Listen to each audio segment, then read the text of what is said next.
World War II, a conflict that, according to every nerd with a book deal, was the most meticulously documented in human history.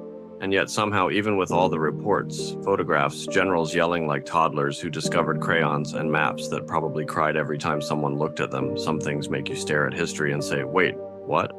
Who thought this was a good idea? Let's talk about the Graf Zeppelin, Germany's one and only aircraft carrier. Built in 1938, the Germans spent years, countless Reichsmarks, and probably the blood, sweat, and tears of engineers who secretly wanted to set it on fire themselves. And what did they do with it? Absolutely nothing. It never saw combat, never launched planes, didn't even really make it to sea on a regular basis. Naval officers across Europe probably whispered, "Is it a ship? A parade float? Can we eat it?" Meanwhile, the Allies were out there actually doing stuff, dropping bombs, sinking ships, trying to end the war, while Germany had this massive metal whale just floating there. It was the historical equivalent of buying a Lamborghini and leaving it in the garage for 7 years while your neighbor drives a Ford and wins every race. By 1945, Germany surrendered, and the Soviets, apparently incapable of subtlety, looked at this enormous steel curiosity and said, "Yes, let's bomb it," repeatedly, until we feel something. Over the next 2 years, they dropped over 100 bombs on it, on an unmanned, defenseless ship. No crew, no anti-aircraft fire, no one to argue about target priority. Just a giant floating piñata, and eventually, after hundreds of bombs, it sank. Quietly, hidden beneath the waves for decades, like that one sock that always disappears in the laundry and somehow becomes a legend among laundry aficionados. Imagine the poor divers who discovered it in the 21st century. They probably expected a few fish or some lost cargo, and instead they find the sad, twisted remains of a ship that had been repeatedly bombed by bored Soviet pilots who probably shouted, "Comrade Ivan, throw it harder," at their radios for fun. It's a monument to wasted effort, incompetence, and perhaps the most extreme naval slapstick in history. The Graf Zeppelin didn't just fail militarily. It failed as an intimidating presence, a war asset, and probably as a conversation starter at German naval parties. And yet somehow it exists in history as a reminder. When humans have the tools to do amazing things, sometimes they just park it and watch it sink. Literally. If you thought floating Soviet piñatas were ridiculous, wait until you see what happens when humans get bounced between armies, continents, and ideologies. Because next, we have a story that makes the Graf Zeppelin look like a very competent, well-functioning ship. Picture this. D-Day has just happened. Normandy, June 1944. Explosions, gunfire, men screaming, sand everywhere. And then someone spots him. A very small, Asian-looking man standing there in a Nazi uniform, hands up, staring at American paratroopers like he just realized he woke up inside the worst VR simulation of all time. Who is he? What is he doing there? Why does he look like he's already given up on life, but also on small talk? The most entertaining explanation, because boring explanations are for historians who secretly want to die quietly, is that this man was Korean. Yes, Korean. Conscripted into the Japanese army, probably cursing his life choices in multiple languages, then captured by the Soviets fighting in the Far East, where they recruit him, because apparently they looked at him and said, "Yes, this person will now fight for us." And so he's shipped off to Europe. But wait, Germany is in need of manpower. He's captured by the Nazis who see him and go, yes, we need him to fight against our enemies. And so he's forced to fight for the Germans. Somehow, somewhere, he ends up in Normandy and gets captured by the Americans. That's like taking Monopoly, throwing the board in the air, setting it on fire, and then asking a blindfolded raccoon to figure out where the hotels landed while juggling Molotov cocktails.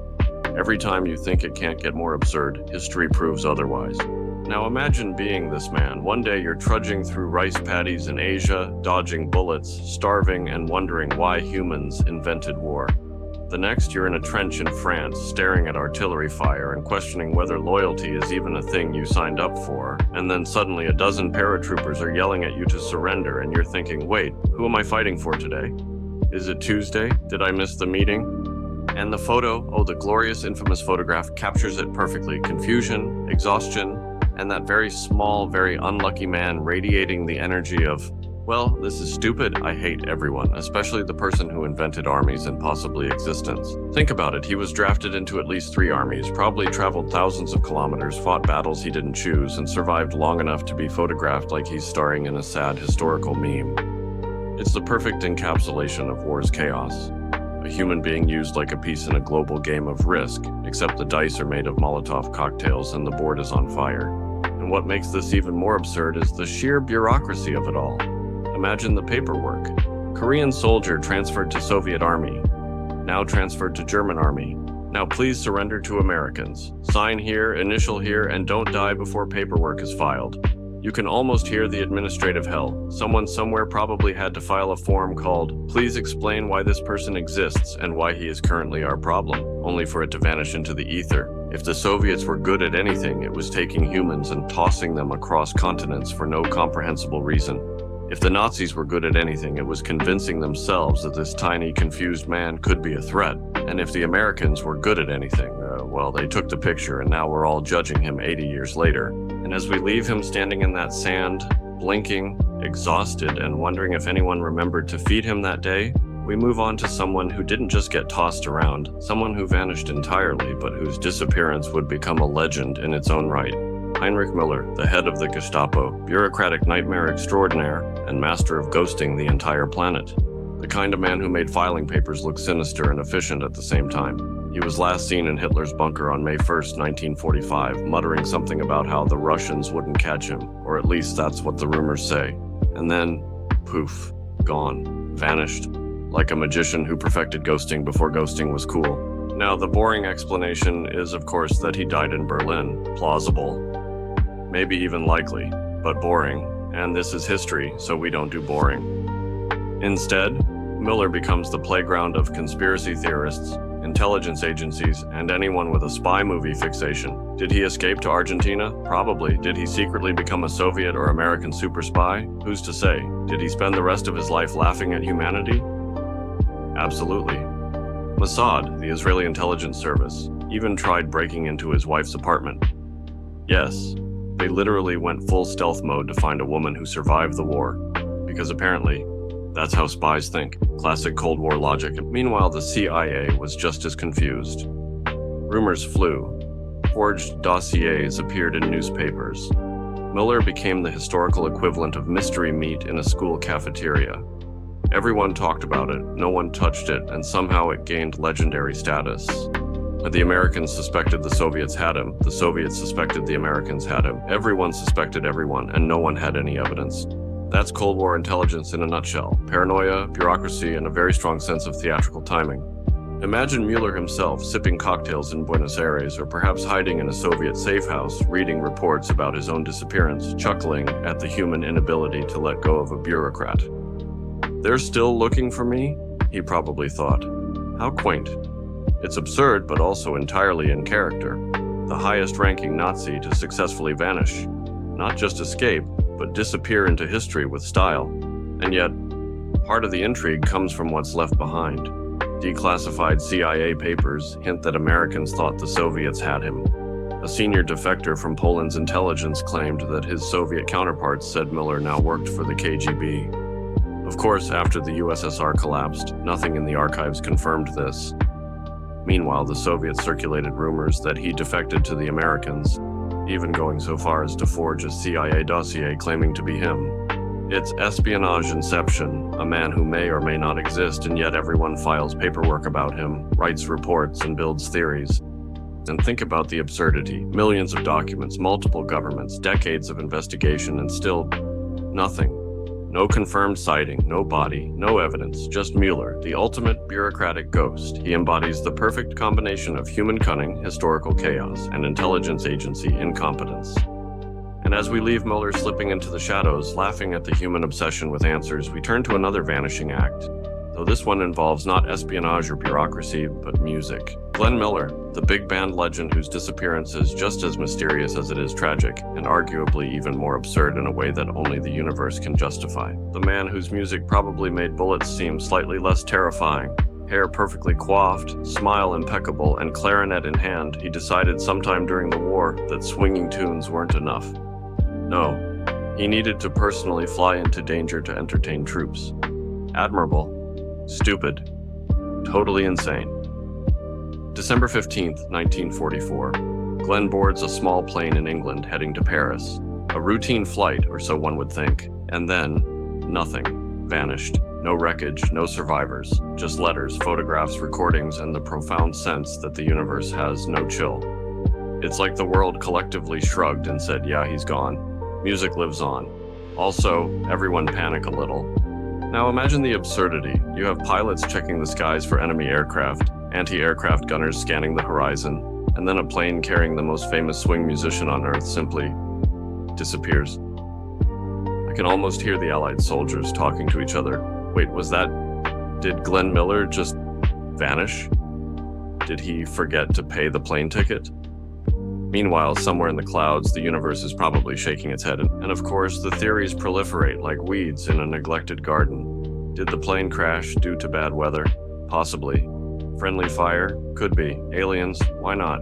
Secret espionage mission? Sure, that fits too. But the best part is how utterly absurd it is that someone so prominent could just evaporate. No bodies, no wreckage, just a big band ghost story that plays in the wind whenever someone hums In the Mood. Think about it. The man who made millions tap their feet is now haunting the skies as some spectral DJ. One day swinging and commanding troops' morale, the next gone.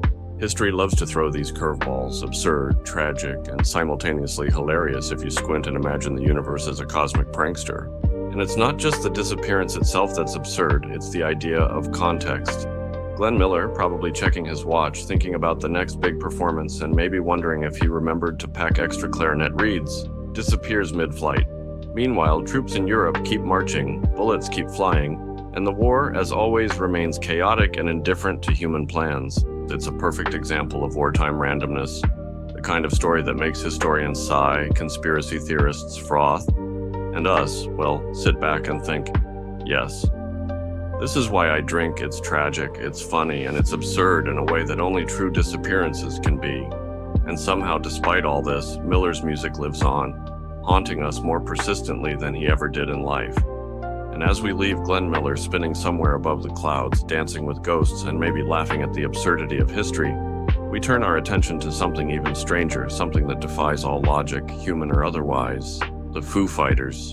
Not the band, though Dave Grohl might want to sue for naming rights, but literal glowing orbs in the skies of World War II. The universe's way of saying, yes, you thought humans were confusing? Let me show you something more. They just existed. Like someone left LED Christmas lights on autopilot and forgot to plug them in. Imagine the poor Allied pilots, flying through anti-aircraft fire, dodging German fighters, bullets zipping past like angry hornets, and then, bam, a glowing orb suddenly appears beside their plane. It moves erratically, faster than any known aircraft, zigzagging like it's playing some cosmic game of tag, and then, just as mysteriously, it's gone. They file reports because obviously this is something worth reporting to your superior. And yet somehow these glowing little pricks never really cause any harm. Just there, judging, mocking, probably whispering, "Nice try, humans." German pilots see them too. Soviets probably saw them too. Entire intelligence agencies are scribbling furiously, Foo Fighters, not the band, flying lights, possibly alien, possibly psychological, definitely confusing. And historians, decades later, shrug and go, we have no idea. That's the magic of it. The most meticulously documented war in history still produces phenomena that make you tilt your head, squint, and mutter, wait, what? And the absurdity doesn't stop there. Reports describe them moving alongside planes at impossible speeds, making sharp turns, dodging bullets, and performing maneuvers that would make modern fighter pilots cry into their helmets. One can only imagine them as little glowing celestial pranksters having a cosmic laugh at human stupidity. The Foo Fighters don't care about allegiance, strategy, or wartime objectives. They care about one thing, chaos. Pure, inexplicable, mocking chaos. And think about it. Pilots risking life and limb, dodging flak, trying to survive, and then some glowing orb casually waltzes by like it owns the sky. It's like the universe installed a "you think you're important" LOL system, and pilots were just the beta testers. And the best part, nobody ever figured it out. They didn't shoot them down, they didn't capture them, they didn't even land safely to inspect them. Just glowing lights, moving with no apparent pattern, mocking the human obsession with logic, control, and victory. So we leave the Foo Fighters not as enemies, not as weapons, not even as mysteries in the traditional sense, but as the universe's ultimate "I told you so." The final absurd punctuation mark on a war already overflowing with incompetence, chaos, and vanishing humans. Ships sink for fun, soldiers are bounced across continents like living chess pieces, top bureaucrats vanish, legendary musicians disappear, and then glowing lights appear to remind everyone. Humans are hilarious, the universe is indifferent, and sometimes the best answer to history's most confounding questions is shrug and move on. And that, my friends, is the perfectly absurd, terrifying, and utterly human collection of unsolved mysteries from World War II. From sunken carriers to vanishing men, spectral musicians, and alien-esque lights, it's a reminder that history isn't neat. History isn't rational. History is messy, chaotic, and sometimes, just sometimes, utterly hilarious if you squint hard enough and let the absurdity wash over you.